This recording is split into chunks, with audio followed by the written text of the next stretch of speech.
Écoutez ce bourdonnement sourd dans vos tempes.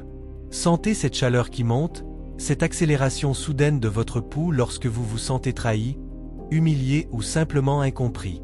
On vous a appris depuis l'enfance que cette sensation est un défaut. On vous a dit de respirer profondément, de compter jusqu'à 10, de ravaler votre fiel et de sourire pour ne pas déranger le confort des autres. On vous a appris à avoir honte de votre colère, à la voir comme une maladie mentale ou une faiblesse de caractère. Mais aujourd'hui, nous allons briser ce mensonge civilisé. La colère n'est pas votre ennemi. Elle n'est pas une erreur de la nature. Elle est, au contraire, l'énergie la plus pure et la plus concentrée que votre corps puisse produire. Elle est le carburant de haute performance que votre biologie vous offre pour surmonter les obstacles que la politesse ne peut pas franchir. Si vous vous sentez bloqué dans votre vie, si vous avez l'impression d'être une ombre qui s'efface, c'est peut-être parce que vous avez passé trop de temps à essayer d'éteindre votre propre feu. Cette vidéo n'est pas une invitation à l'agressivité aveugle, mais une initiation à l'alchimie psychologique. Nous allons apprendre ensemble à ne plus être la victime de nos explosions internes, mais à devenir les forgerons d'une force créatrice si puissante qu'elle en devient irrésistible. La colère est un signal d'alarme. Elle surgit lorsque vos limites sont violées, lorsque votre intégrité est menacée ou lorsque vous faites face à une injustice flagrante. C'est une réaction de survie qui mobilise chaque fibre de votre être. Vos sens s'aiguisent, votre concentration se focalise et une poussée d'adrénaline inonde votre système nerveux. En cet instant précis, vous possédez plus d'énergie que n'importe quel individu calme autour de vous. Le drame moderne est que nous utilisons cette énergie pour nous autodétruire. Nous la retournons contre nous-mêmes sous forme de dépression, nous la gaspillons dans des disputes stériles sur les réseaux sociaux, ou nous la laissons stagner jusqu'à ce qu'elle devienne un poison qui ronge nos organes. Imaginez posséder un réacteur nucléaire et l'utiliser pour allumer une simple allumette. C'est ce que vous faites chaque fois que vous exprimez votre colère de manière réactive. La véritable puissance ne réside pas dans l'explosion, mais dans le confinement et la direction de cette énergie vers un objectif précis. Pour comprendre cette force, il faut se pencher sur le concept de l'ombre, tel que défini par Carl Jung. Votre ombre contient tout ce que vous avez refoulé parce que la société le jugeait inacceptable. Votre rage, votre désir de puissance et votre agressivité y sont enfermés. Mais c'est aussi là que réside votre vitalité. Un homme qui ne peut pas être en colère est un homme qui ne peut pas protéger ce qu'il aime.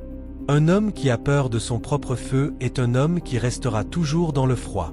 L'objectif n'est pas de supprimer la colère, mais de l'intégrer. Une colère intégrée devient de l'audace. Elle devient de la détermination. Elle devient ce moteur invisible qui vous permet de travailler tard le soir quand tout le monde dort, de dire non à ceux qui veulent vous utiliser et de construire quelque chose de si grand que personne ne pourra plus vous ignorer. La colère est le seul moteur capable de vous arracher à la léthargie de la médiocrité. Regardez l'histoire des grands créateurs, des bâtisseurs d'empires et des artistes qui ont marqué les siècles. Ils n'étaient pas des êtres paisibles et dociles. Ils étaient habités par une insatisfaction profonde, une rage contre le statu quo, une fureur contre leur propre impuissance. Leur génie n'était rien d'autre qu'une colère domptée. Lorsqu'ils se sentaient rejetés par le monde, ils ne pleuraient pas dans leur coin. Ils utilisaient cette blessure pour alimenter leur travail. Ils transformaient le mépris des autres en une ambition dévorante. Chaque non qu'ils recevaient devenait une bûche de plus dans leur foyer intérieur. C'est cette transmutation que vous devez opérer. Au lieu de demander pourquoi m'ont-ils fait ça, demandez-vous comment puis-je utiliser cette rage pour devenir si fort qu'ils ne pourront plus jamais me faire ça. La colère est la réponse de l'âme à l'impuissance. Si vous l'utilisez pour agir, elle vous libère. Si vous l'utilisez pour ruminer, elle vous enterre. Le problème de la plupart des gens est qu'ils confondent la colère avec la perte de contrôle. Ils voient les cris, les gestes brusques et la violence. Mais cela, ce n'est pas de la colère puissante, c'est de la colère qui fuit. C'est une fuite d'énergie. Le vrai maître de sa colère est celui qui reste silencieux, le visage impassible, mais dont les yeux brûlent d'une clarté effrayante. C'est celui qui prend toute cette tension nerveuse et la canalise dans sa plume, sur son clavier, dans ses haltères ou dans son plan d'affaires. C'est la différence entre une grenade qui explose à l'air libre et la combustion contrôlée dans le cylindre d'un moteur. L'un détruit tout autour de lui sans avancer, l'autre propulse un véhicule à des vitesses incroyables. Votre tâche aujourd'hui est de construire le moteur qui saura contenir votre volcan interne. Vous devez cesser de voir votre tempérament comme un fardeau et commencer à le voir comme votre plus grand avantage stratégique. Sentez-vous cette pression dans votre poitrine? Ne la fuyez pas. Ne cherchez pas à vous distraire par le divertissement ou l'anesthésie. Apprivoisez-la. Apprenez à vivre avec ce feu sans qu'il vous consume. C'est un exercice de volonté pure. La prochaine fois que vous sentirez l'injustice vous piquer, ne répondez pas tout de suite. Gardez cette chaleur. Laissez-la s'accumuler. Sentez comment elle vous rend plus alerte, comment elle dissipe le brouillard mental de la fatigue. C'est en cet instant que vous êtes le plus proche de votre véritable nature. Vous n'êtes pas une créature faite pour la soumission. Vous êtes un prédateur de problèmes, un transformateur de chaos. La colère est le rappel brutal que vous êtes vivant et que vous avez des choses à accomplir. Dans la suite de ce voyage, nous allons voir comment utiliser concrètement ce feu pour forger une œuvre, une carrière ou une vie qui ne ressemblera à rien de ce que vous avez connu jusqu'ici. Car au bout de la rage, il n'y a pas la destruction, il y a la création absolue. La magie de la transformation commence par un processus que les psychanalystes appellent la sublimation. C'est l'art de prendre une pulsion brute, sauvage et potentiellement destructrice, pour la raffiner en quelque chose de socialement élevé ou de créativement brillant. Imaginez un sculpteur qui frappe le marbre avec fureur. S'il frappe au hasard, il ne produit que de la poussière. Mais s'il dirige chaque coup avec une intention précise, cette même force brutale fait apparaître une œuvre d'art immortelle. Votre colère est ce marteau. Sans direction, elle ne fait que des débris. Avec une vision, elle construit des cathédrales.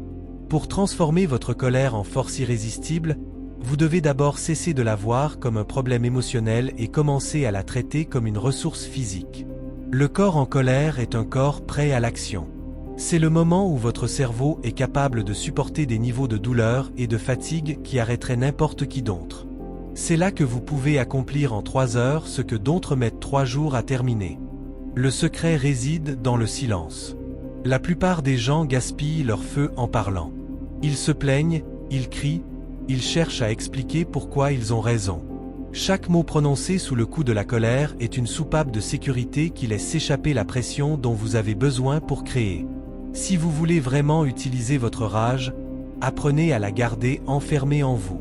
Laissez la pression monter jusqu'à ce qu'elle devienne insupportable. Ne la donnez pas à vos ennemis en leur criant dessus. Donnez-la à votre travail.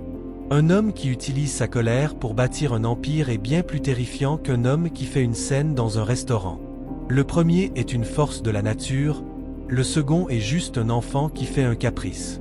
La sublimation demande une discipline de fer car elle vous oblige à supporter l'inconfort de la brûlure interne sans chercher de soulagement immédiat. C'est dans ce creuset que se forge le caractère. Considérez l'histoire de ce forgeron solitaire qui a tout perdu dans un incendie de forêt. Au lieu de maudire le feu, il a utilisé la chaleur des cendres encore fumantes pour forger une lame plus solide que toutes celles qu'il avait créées auparavant. C'est une métaphore de ce que vous devez faire avec vos propres incendies personnels. On vous a trahi? Utilisez cette énergie pour devenir financièrement indépendant. On vous a humilié? Utilisez cette rage pour transformer votre corps et votre esprit au-delà de toute reconnaissance. On vous a ignoré? Utilisez cette fureur pour créer une œuvre si monumentale que le monde entier sera obligé de vous regarder. La colère est la plus grande source de motivation au monde parce qu'elle est personnelle. Elle vous touche au plus profond de votre identité. Elle vous dit « tu vaux mieux que ça ». Si vous écoutez cette voix, elle vous poussera à traverser les murs. Cependant, il existe un piège, la haine. La colère est un carburant propre, mais la haine est un carburant pollué qui finit par détruire le moteur. La colère est tournée vers l'action et le dépassement de l'obstacle. La haine, elle, est tournée vers la destruction de l'autre au détriment de soi-même. Ne laissez pas votre force créatrice devenir une obsession pour la ruine d'autrui. Votre vengeance ne doit pas être de faire tomber l'autre, mais de monter si haut que son existence même n'est plus qu'un minuscule détail dans votre paysage. La force irrésistible ne cherche pas le combat, elle l'éteint par sa simple présence. C'est la puissance de celui qui a transmuté sa douleur en une excellence indiscutable. En travaillant avec votre colère, vous apprenez à ne plus être un réacteur, mais un acteur. Vous ne réagissez plus aux provocations, vous les utilisez comme des opportunités de recharge. Cette alchimie demande aussi de la précision. Vous devez savoir exactement où vous allez injecter ce surplus d'énergie. Si vous n'avez pas de projet, de vision ou d'objectif clair, la colère tournera en rond dans votre esprit jusqu'à vous rendre fou. Elle se transformera en anxiété ou en amertume. C'est pourquoi chaque personne colérique devrait avoir un grand œuvre, un projet qui demande une énergie surhumaine. Que ce soit l'écriture d'un livre, la création d'une entreprise ou la maîtrise d'un art complexe, vous avez besoin d'un récipient assez grand pour contenir votre feu. La colère est une rivière en crue. Si vous ne lui construisez pas un barrage et des turbines, elle dévastera tout sur son passage. Mais si vous maîtrisez son débit, vous pouvez éclairer une ville entière. Votre puissance créatrice est proportionnelle à la quantité de chaos que vous êtes capable de discipliner. Enfin, comprenez que cette force est irrésistible parce qu'elle ne connaît pas la fatigue. Lorsque vous travaillez avec le feu de la colère, vous entrez dans un état de flow agressif. Les doutes s'évaporent. La peur de l'échec disparaît devant la rage de réussir. Vous devenez un prédateur focalisé sur sa proie. Les obstacles ne sont plus des raisons d'arrêter, mais des défis qui augmentent votre température interne et donc votre puissance de frappe. C'est dans cet état que les plus grandes découvertes ont été faites et que les plus grandes barrières ont été brisées. Vous ne demandez plus la permission d'exister ou de réussir. Vous imposez votre vision par la simple densité de votre volonté. Dans la partie finale, nous verrons comment stabiliser cette force pour qu'elle devienne une part permanente de votre identité, vous transformant ainsi en un créateur capable de changer la réalité à sa guise. Arrivé à ce stade, vous commencez à comprendre que la colère n'est pas un incident de parcours, mais une alliée de longue date qui attendait simplement d'être reconnue.